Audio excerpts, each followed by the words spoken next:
কারণ সুদের টাকা দিয়ে সে যে আওলাদ বড় করছে, সেই আওলাদ তার কবরের জিয়ারত তো দূরের কথা, তাকে কবরের পারে গিয়ে গিয়ে গালি দিবে। ঠিক কিনা কথা বলেন? সুদীর পোলা কোনোদিন বাপ মারে আদব করে নাই। সুদীর পোলারা 95% বাপরে মারে লাথি মেরে ঘর থেকে বের করে দিয়েছে। 3 নম্বর ক্ষতি, উনি নিজের মায়ের সাথে জেনা করার অপরাধে শাস্তি পাবে।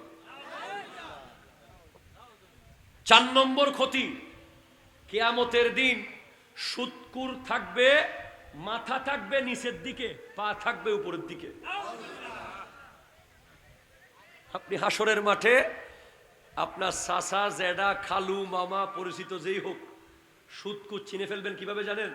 দেখবেন কল্লা থাকবে নিচের দিকে, পা থাকবে, আপনি তখন এভাবে করেন, কিরে কাকা,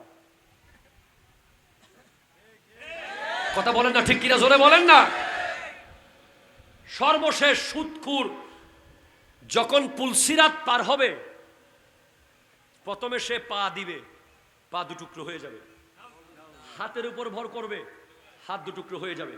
এরপর পেটের উপর ভর করে সে পুলসিরাত পার হতে চাইবে, পেট দুটুকরো হয়ে সে জাহান্নামে পড়ে যাবে।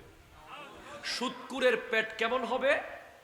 যত টাকা সে সুদ খাইছে, ততটা সাপ, ততটা বিচ্ছু তার পেটের মধ্যে থাকবে, এবং তার পেটটা বিশাল বড় একটা গ্লাসের বক্সের মতো থাকবে। দূর থেকে গ্লাস দিয়ে যেভাবে এখানে দেখা যাচ্ছে না, যাচ্ছে, সুদখোরের পেটের ভিতরে প্রত্যেকটা সুদের টাকা সাপ আর বিচ্ছু হিসেবে দেখা যাবে। নাউজুবিল্লাহ।